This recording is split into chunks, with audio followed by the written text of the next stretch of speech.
One of the things that, always crosses my mind is we didn't create education service agreements. Like Tsuut'ina, it's not something that we created. And it's not necessarily something that the school boards that we deal with have created as well. The way the agreements functioned previously, like it wasn't so much about how do we align all of our supports for the benefit of the student. It was more or less like a financial transaction and very, sometimes dehumanizing. Indigenous communities in Canada have been, systemically underfunded in many areas, and education isn't exempt from that. So we've been, historically underfunded all of these years, and the amount that we get per student, to cover on reserve, we'd pay more for them to attend off reserve. So the ESAs, a lot of the times it was a mechanism for a lot of those resources to just leave our communities, so we couldn't invest in our schools. They would just go right out the door to other school districts. It wasn't shocking, but it was disheartening, was how normalized discrimination was.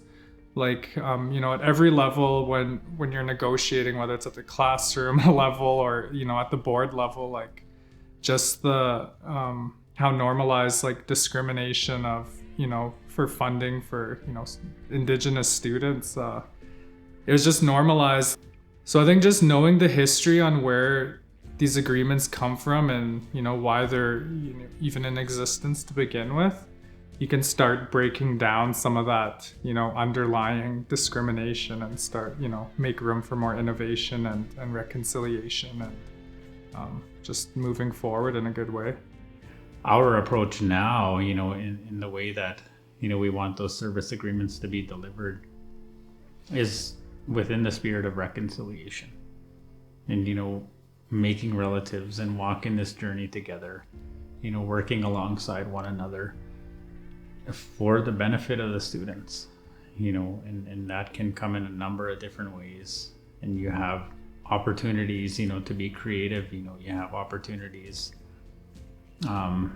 for the provincial school boards to deliver language programming from local knowledge keepers. You have opportunities for our teachers here that teach on the nation to work alongside teachers that work in the provincial school boards, to partner with one another.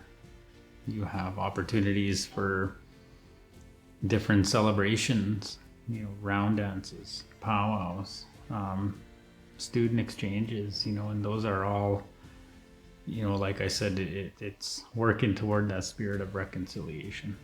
We don't have to reinvent the wheel when it's already treaties, that underlying foundational approach that we take to our relationships, whether it's with funding or outside partners, or sharing that understanding has been really helpful too.